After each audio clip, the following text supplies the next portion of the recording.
Hey guys, Coach Keith Keppner here. In this video, I'm going to talk about how to get a powerful left hook. Left hook is just one of the sweetest punches in boxing.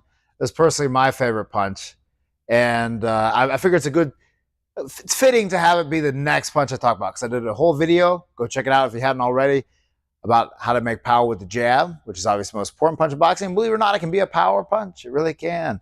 In more recent times, Charlo has shown us that, and many people throughout many times in boxing have, all right? It's not this throwaway punch. It's not this pawing thing. It's a powerful thing. Now, going on next. Typically, you have the 1 and the 2, but we're going to talk about the 3, the lead hook, the left hook. And again, if you're southpaw, just switch all this stuff around. Now, we're going to take a deep dive into this, so don't watch this if you want that Instagram style, like, hey, like, boom, boom, boom, boom, yep, that's how no. We're going to go deep to the theory, the philosophy, the teaching, the art, because this is martial arts. Boxing, yeah, it's a martial art. And art meaning it's variable. There's a lot of things that go into this. I'm going to teach you the philosophy I was taught and also the philosophies I've built upon that with throwing a left hook and how I teach the foundations, nuances, and we're going to go super deep into it. All right. Now, why should you listen to me, though? Well, I've been coaching boxing for about 15 years now, professional and amateur boxing. I was also boxed myself, United States and Mexico, just as an amateur. I was trained by my father and mentored under him as a coach. He was a professional and amateur boxing coach for many decades, multiple decades, throughout the 70s, 80s, 90s, and 2000s. And then he was mentored and coached by Chuck Bodak, who trained over 50 world champions. And Chuck was also the Olympic coach for none other than Muhammad Ali. All right, now let's get into it. We're going to talk about first, like I did with the jab video, going to talk about fist position, because you can do all the other stuff I'm talking about and like slap your hook, backhand your hook, which would actually be illegal in boxing. If you don't know that, now you do. You can't hit with the back of your hand at boxing. And but we're going to start there because it's the connection. It's the thing that connects you to your opponent. Sure, other things are important. You don't want to just go, meh, like that, or meh, and that's a hook now. But this connection point is what's going to transfer everything else we're doing. And if we don't get that right, you can make a good argument that everything else doesn't matter. All right, and that's just a little philosophical view of it. Now, we're going to connect, like I talked about in the jab video, with just the flush part of the glove. It's not about hitting with the middle 2 knuckles. It's not about hitting with the one big knuckle. It's not about hitting with the pinky knuckle. It's not about hitting with your fingers. Don't hit with your fingers. It's not about hitting with your thumb. But it's about hitting with the flush part of the glove. Because I'm talking about glove boxing. I'm not talking about bare knuckle boxing. If you want to learn about bare knuckle boxing, don't listen to me. Because I don't know much about it. I know glove boxing. All right. So we have that wrap on, like I talked about in the jab video. That's bulging out through the glove, pressing the protective material of the glove up against itself, making it very tight, making it very hard because of the wrap would build it up so big. And it squishes it, padding, and makes it freaking hard. I never fought pro, but I've trained a few pros, warmed them up for their fights, coached them in their fights, everything else. Hold mitts for those guys when they got the pro wrap on that I wrap them up in, and they're in the glove, the 8-ounce gloves, the 10-ounce gloves, and you're holding mitts for that. Woo! It's hard.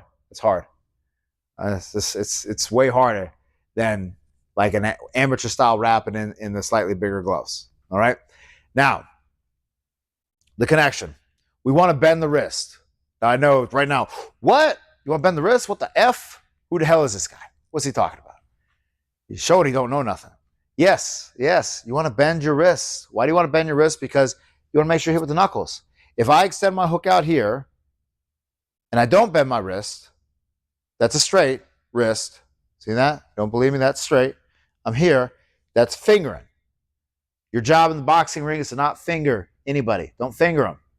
Do that another time. We're hitting with the knuckles. That's what we're doing. And if we're going to get a hook of any reach on it, of any range on it, we have to bend the wrist in, so we hit with the knuckles. Yes. If I hit you with the right hand, boom, right there. It's not even my longest right hand, but there's a right hand right there, right there. Now, if I want to hit you right here where this is, boom. Look at how far I had to throw that hook out. Look at how I had to bend that wrist. I'm making a hook shape, a scoop shape. One way to imagine it, the way that my dad would describe it, is like you're reaching around grabbing somebody. I think Chuck described it like that as well. You reach around someone's head, that type of analogy. Because it's funny, there's a lot of people in certain martial arts where they don't even know how to throw hooks. They know how to throw straight punches, right? Doom, doom, doom. They know how to do that. But when it comes to hooking, they have all these weird conceptions of it, right? I have the whole video where I was, having good fun at. It's not that I don't respect or anything else like that, but that one gentleman talking about like the hook isn't a real thing or something like that. It's just a straight punch that goes a different angle. It just shows you the lack of knowledge maybe of that. I don't know. Whatever. Anywho, the 90-degree myth. Because I saw people talk about it recently with Brian Norman Jr. from Georgia, Atlanta, Georgia. His father's on the pro circuit for a long time. Good fighter.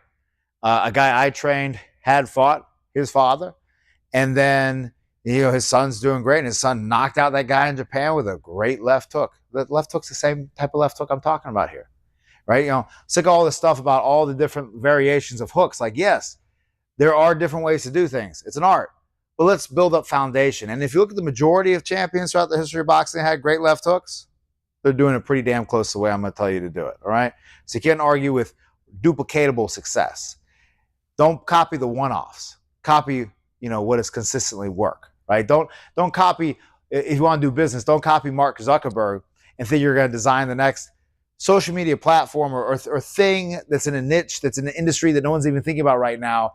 Like, yes, go ahead and that might work, but the chances of you also just getting killed and it not working is super high, right? It's the idea of, what is it, like adventurers get murdered or something like that, versus people that actually are going to go colonize an area can actually, stay there. And the people that have initially gone out and scouted the area, those are the people that get freaking slaughtered and murdered. Once those people go out there and scout the area, then you go out and you settle the area. Settlers, rather. All right.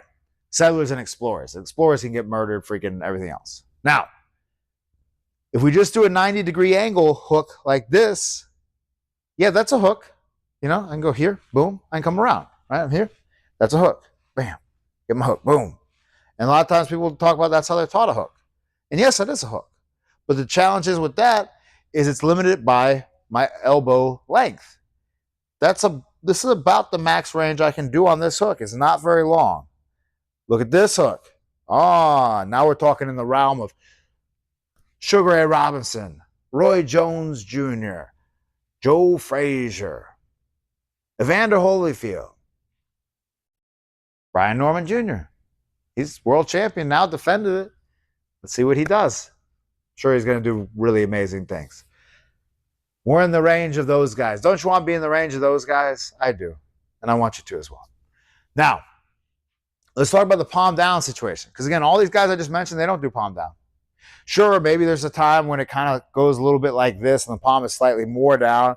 Things like that and whatever. Right? Also Mike Tyson, right? Almost all of his hooks are like this.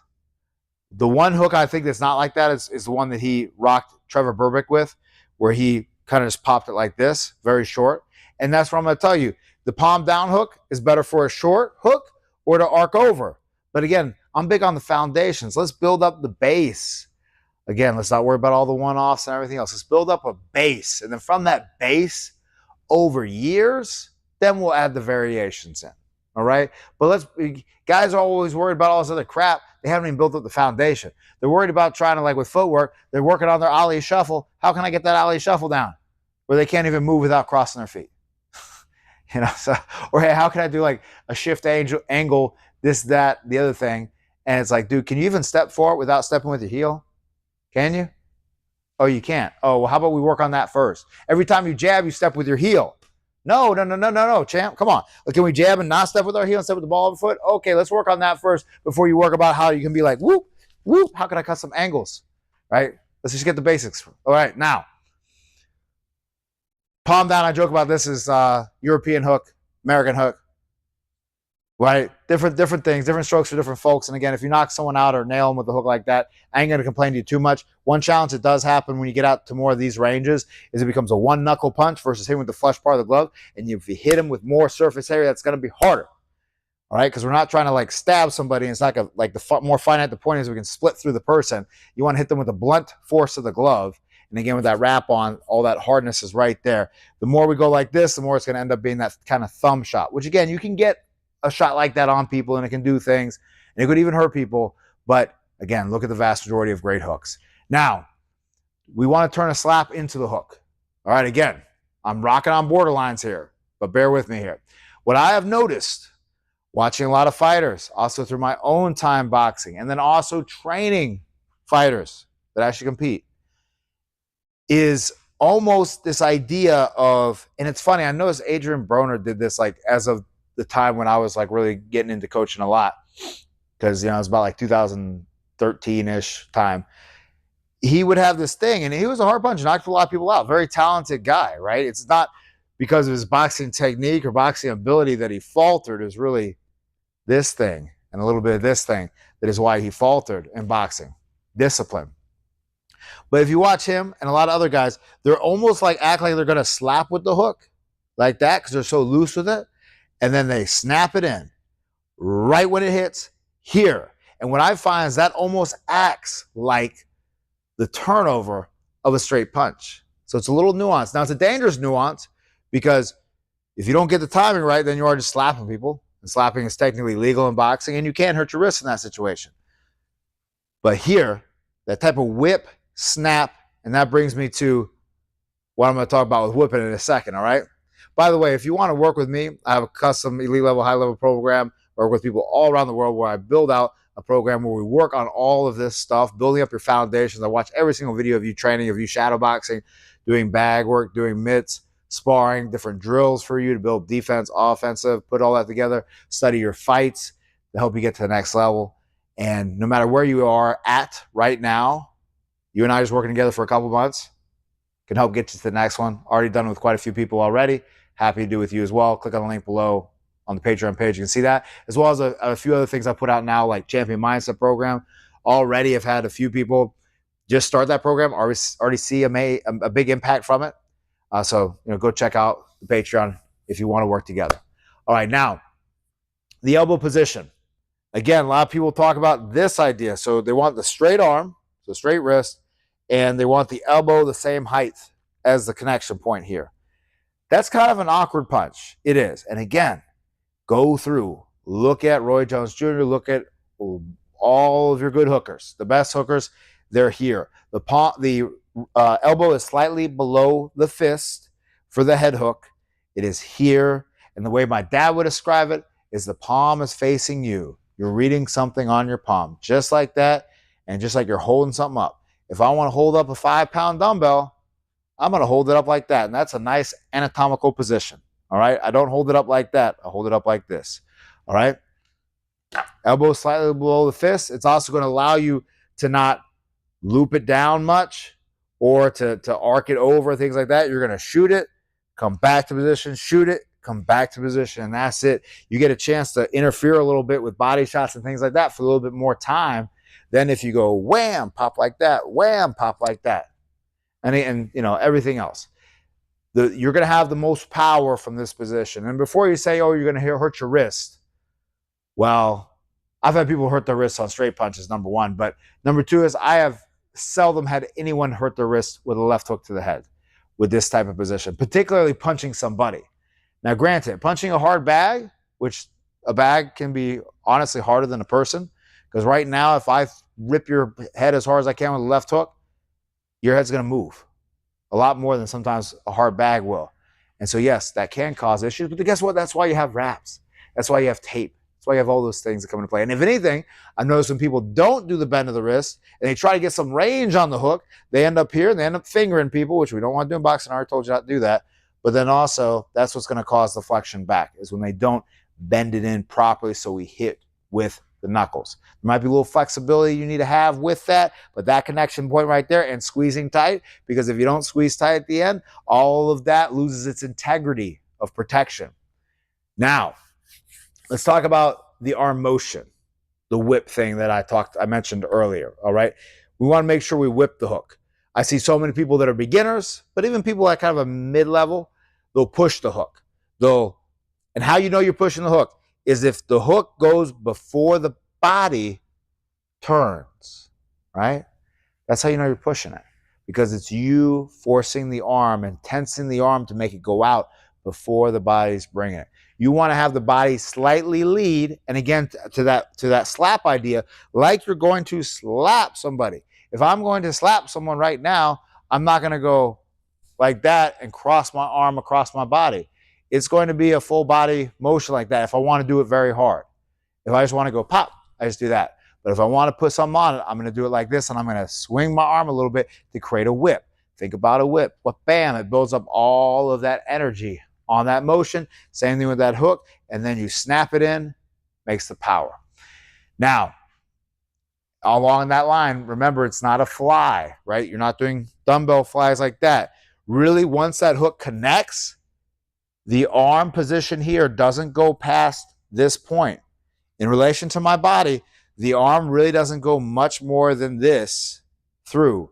It doesn't go here. So if I'm in my position right here, I'm not going to shoot a left hook and go boom like that. It may happen because of momentum, whereas like I whip it through and then it relaxes through this, but I'm not going to force it through here. That's the tension of the muscles in the pectorals. The pectorals ignite isometrically, right? Or the pec. Not pectorals or the pec, I guess the lower and the higher, right? Here, they tighten up isometrically when we connect. The bicep tightens up isometrically. That leads me to another point with the arm. So often people will scrape their hooks and lose their hook because they'll try to bend it in so they hit with the knuckles, and then through this motion, then the bicep lights up and they curl it into them, and it scrapes off. And not that you can't hurt anyone with a scrape off hook, but it can make it not as powerful versus hitting the person and then having all that energy going through that person. If you scrape it off and pull it off before it gets its full impact, it's going to be problematic. So make sure as you get this and the bicep tenses that you also ignite the antagonist muscle, the tricep, to make sure that arm doesn't go like this. So often you see people hook, boom, they'll snatch it back like this to them. No need to do that.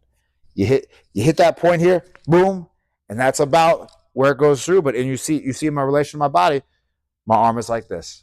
Sure, it looks like it went through all the way over here, but that's because I turned my body all the way through over there. Now, the starting position of the hook. Important aspect. The things before we talked about are probably more important, but this is also important. This is something that I noticed the importance of when I got my neck injury. All right, so I got my neck injury with a shot high up on the left side of my head because I was doing neck exercises and I was doing them wrong, wasn't being smart, and then, had my spinal cord issue and everything else. And then when I went to go spar, I was supposed to fight I injured myself Sunday, July 4th, 2010. I was supposed to fight that Friday. That Wednesday, I sparred because I was having symptoms. Why? Because my dad wanted to make sure I was okay. You get very close to sparring. Normally, you want to spar about a week out from a fight and then not do anything else because you might get injured, everything else. You don't want to put yourself in a precarious situation. You want to make sure you're fresh for your fight. But in this situation, it was different because my dad was a good coach and obviously he cared about me, but he also cared about every single person he ever worked with.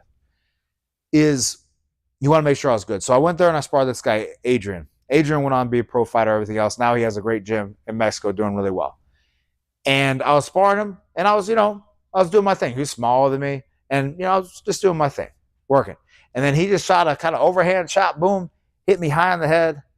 And that ripped my head over, dug some bone shards into my spinal cord, and I lost control of my body for a little bit and got back up, I've told the story in other videos, not going to waste time here right now. Anyway, so what that led me, though, when I thought I got it fixed, I went to some people to just do different things with my neck to see if I could still fight, because my whole life was around fighting. I had no girlfriend, no job, no professional skills at all. I just had boxing. That's all I had. So I didn't even have a place to live besides, with my parents in Mexico. So when I went back to trying to box, subconsciously, I was worried about this shot hitting me again. Because it's a weird shot. It wasn't like an equilibrium shot, on the temple. it was like high, like up here. And normally up here doesn't do jack to you, all right? But the problem is leverage right here. Since my neck was messed up, this pulled me with the most force when you did something hard to pull my neck over and cause that problem. So anyway, when I got back to boxing and sparring and trying to do it, people told me my left hook disappeared, and my left hook was my best punch. And they said, dude, what happened to your left hook? Your left hook has no power anymore. What it was two things. One was I was tense with the arm here as I was boxing, like after I throw a right hand and things like that, because I was worried about someone hitting me there, just subconsciously doing that. So I had tension in the arm. The more you have tension in the arm, you're going to inhibit the ability for you to whip that shot out and build up all that energy on that hook and get your body behind it. But then also as well, not that you can't ever produce power from a hook up here, but it's not going to be as powerful. Because I went from murdering people with my left hook to it being my best punch, the punch that everyone feared, and they'd move away from it no matter what, to it's like, it's just a punch. It's not a big deal. And it's because I was up too high with it. I would shoot my right hand and I'd be like this. So I'd have tension with it, and then I'd have it too high, and I wouldn't be able to get that nice power you can get from elbow down. Very important, elbow down. Hand is still up, doesn't have to be down here. It can be down there and create even more energy, but then you have trade-offs with all this stuff. But elbow down from here, nice and relaxed, and that produces more power. Try it with your hook. Set your elbow on your side, relax, make sure your shoulders relax. Elbow sitting there, hand is open and relaxed. With all these things, make sure we're acting like we're holding little legs, like Chuck Bodak would say. Holding little legs, at the end, you're going to break the egg. And then right from there, you shoot the right hand or whatever, or you slip a shot, and then from here, you just reach out right to the side, not over there, right to the side, reach out, scoop around, and grab, and turn your whole body and torque it through. Big power. The more loose it is, the more, and then it's also from that position, it's going to almost look like from here, like a jab there that stops. So it's not going to be this womb like this or this thing out here. It's just from here, and it's boom, like that. And you snatch it around. It shoots out, but it shoots out and then doesn't extend all the way and curves. Now, let's talk about setting up with the torso and with the hips.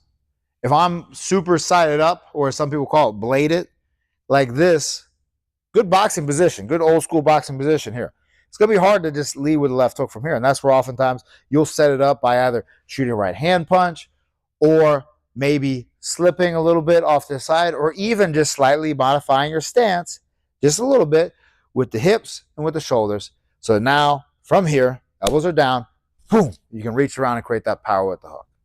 Those little things allow you to get that hook off. If you don't set it up like that with a little bit of this, then again, it's just an arm punch. And you're trying to, you can get some pop on it, but it's not going to have the full effect. You're not going to knock people out with that one.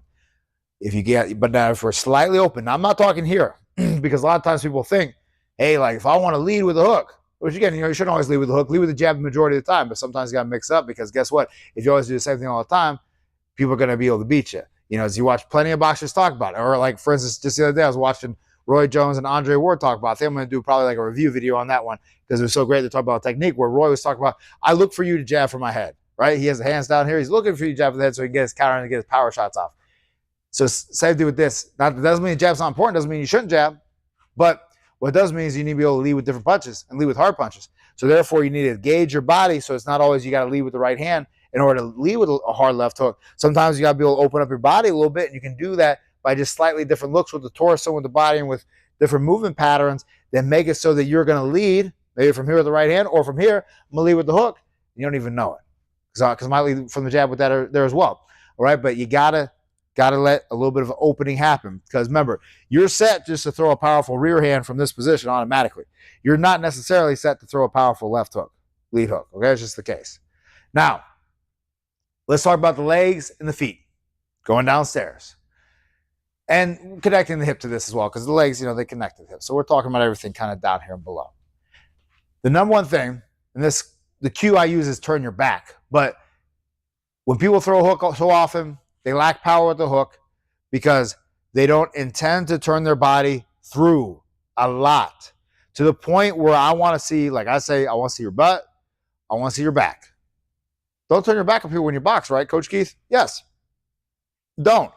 But at least go to this position where it's like an extreme shoulder roll. I mean, to be clear, you only got shoulder roll about that far to stop a rear hand coming from that side. But act like it's an extreme shoulder roll. because that's going to allow you to get that extra follow through. Because the two things that are the equation to power with the lead hook and with all these punches is not only about what is the chambering for it or cocking for it, right? So obviously, if I don't open up at all for a hook, it's not going to have much power. And within reason, the more I open up, the more I can generate force with that. But then also, it's the follow through afterwards. If I'm missing one of those two things, it's going to be problems.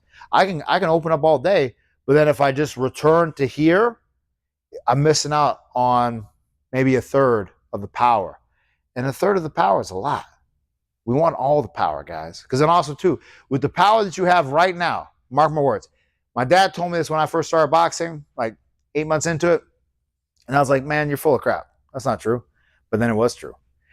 The power that you have right now, no matter for 8 months or something, with some people 8 years, because I work with people all the time where I take them from being kind of like a so-so puncher to a pretty freaking hard puncher, where people that spar them are like, holy crap, what happened?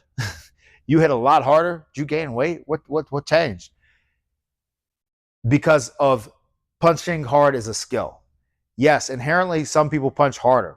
And inherently, just like with anything else, with weightlifting, inherently, some people are going to be stronger than you with the same training. But that doesn't mean you can't get better at it. So remember that. You saying you can't hit hard, or you thinking you can't hit hard to the point where you knock people the hell out. Obviously, it's all about how you set it up and things like that. Your aim, your accuracy, your timing, all those things come into play. But then even just as far as sheer mechanics alone, if you don't think you can knock someone the hell out with your punches, because I know some of you guys watching might think that, or you haven't yet. Remember, it's just like you thinking, oh man, well, I can't get stronger if I lift weights. Yes, you can get stronger if you lift weights, because you're going to not only change your body physiologically, but then you're also going to change it neurologically. You're going to understand the movement patterns, the motor patterns, and everything else that allow you to actually execute it better. All right? So just like you can learn to run faster than you run right now, you can learn to lift heavier than you do right now, and you can learn any type of skill. You can learn to play the guitar better than you play it right now. This is a skill. And now granted, again, genetics do come into play. Some people are just going to be a little bit more genetically gifted with power. That's a fact. But it doesn't mean you can't get better than you are right now. Now, turning the back. Turn the back, follow through. Again, the setup for it and the follow through, essential. Doesn't mean we follow through with the arm. The follow through with the arm is a lagging last thing that you don't even think about. Because what's important is the body put the momentum on the arm. The arm is just a secondary, it's not even a secondary mover. I guess you could say it's a secondary mover, but it's just getting released through. Once it connects, once it hits hard, once you make that connection point, relax. And just let it relax through. And then bring it back to position. And that's it. Not even in a very tight fashion. Now, let's talk about the pivot. It's been a thing. And like, again, don't get me wrong. This is an art. It's not all or nothing. I've seen people throw hard right hands and do this much pivot with their right hand. Boom. And knock people out. I've seen it happen. I've seen people also throw hard right hands and go like this. Boom. You see that plenty of times. Knock people out. I've seen people throw hard right hands and do it like this. Boom. Boom. Like that. A step and a shoot. Right? Many ways to make power with all these things. And we've seen people throw left hooks and go like this. Boom. And just turn like that. Not turn the foot. Not turn the hip that much, knock people the hell out. Because it is the timing, it is the placement, it is the squeeze at the right time, and all those things put together. The punch you don't see is the punch that hurts, all those things. Now, trust me, the pivot will help. The pivot will help. It's one of those old school things which I'm sticking with as far as helping people get the idea. Now, does that mean that you need to go like this, and the more you pivot this foot all the way through, the more power you're going to get? No. Doesn't mean you need to pivot irregardless or with disregard, I don't even know if irregardless is a word, of balance and things like that, or of what the rest of your body is doing. No. If you're just going like this, boop, boop, if I go hook, boop. I've had people do that too. They'll go like that. And like, coach, man, I throw my hook hard. Why is it not hard? Well, it's because nothing else is moving. And that's why this is the last thing we're talking about is down here. Because if we don't have the rotation of the shoulders, we don't have rotation of the hips, all those things put together, that doesn't matter. You can do this all day long, and you're going to be hitting like a little powder puff nothing. All right, got pillow fists. The pivot, though, does release the hip to turn.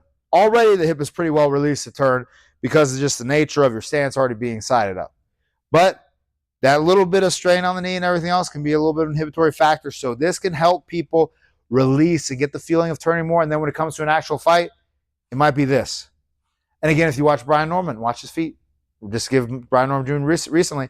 It's not like he's doing a full pivot, but he's doing like a little of a hop with it. And there's a little bit of this going on, turning with it. That's why it's so powerful. All those things help. Now, let's talk about the weight transfer.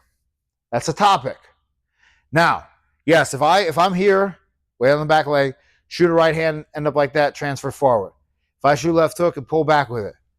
Like, those are things that are used for different reasons, right? This can make more power because we're creating a little bit more force going forward. But we're also creating more force going down. And then we're also having a trade-off because it's not happening in a vacuum. So now there's openings get created. Yes, you can. Boom. Shoot a hook like that. Boom. And you'll get out of the way of a right hand coming. You'll get out of the way of another hook that was meant for you right here. And you made him miss it. Cool. Good stuff. If that is your modus operandi, if that's your automatic hook you do, you're going to have problems. See it all the time. Guys pulling back on their hooks and somebody's like right where they could have hooked them, but then they miss it. Now, yes, if someone's falling in or leaning in or whatever, or you're timing a shot just right, yes, absolutely. Good thing to do. But as your foundation, be able to just turn, connect that hook on your position. You're going to do that by making sure you don't transfer the weight, by making sure, in a sense, you transfer the weight forward on the hook, which allows you to keep it even in the middle, 50-50. As a fighter, I'm very much a believer that you need to learn how to be 50-50 on both feet. You don't need to be front foot heavy specifically, but also you don't need to be so rear foot heavy as well that it's a detriment as well to your game. How you do that is by bending the knees slightly. You bend the knees slightly, which allows you to stay more in the middle. If I go up on the ball of my feet right now, or the ball of my foot, and I just go like this, see where my weight went? It went like that. So if I pivot and I don't slightly break down on my knee, this is going to happen. If I pivot on my back foot with my right hand, here, because again, if I go on the ball of a foot like that, it's going to raise me up a little bit. So what you need to do is to break down a little bit. And that's where the idea of sitting down on a punch comes from. No, it doesn't mean you need to sit down on your hook. All the weird, goofy, fun stuff out there right nowadays, right? No, it doesn't mean you need to sit down on a hook. But what it does mean is you need to make sure you keep those knees bent, because if you rise up too much, you lose leverage. And also, a lot of that force goes up there a little bit as well, as opposed to hitting the target and turning on this plane. All right? So that's what's going to allow you to also get the longer hook too, because you hit someone with that right hand, boom. And I want to hit him with this long hook, boom. You see that? I got to get a little bit of a lean forward and a breakdown on my lead leg to get that connection point. I can step with it, absolutely. And you should step with hooks a lot of times, but just a little bit even. But that nice stationary position, I got someone on the ropes right here. This is where this stuff really applies. Got someone on the ropes right here, and maybe I boom for their body right here, and I'm going to wham up top with a long hook, and they kind of pulled out a little bit. I'm going to be like this. This knee is more bent than this knee. I'm transferring my weight, but I'm keeping it in the center. Transferring because I'm bending the knee slightly versus letting what will naturally happen if you go up on the ball of foot, which is leaning back. All right. Now, that wraps it up for my deep dive into the left hook. I hope this was helpful for you guys. Put this into your training. If you just take a few pieces of this, it's going to make a massive difference in your training. And if you like this video, click like, comment below, let me know your thoughts, what you picked up from it, maybe what you got questions about, because I love to do shorts answering questions that anyone has. And if you want to work with me, click on that Patreon page and join that custom elite high-level program where I give you a workout to do every single day, exactly what to do with a plan that's going to help you get to the next level. All right, guys. And then last thing is, watch this video right here because it's exactly what you need.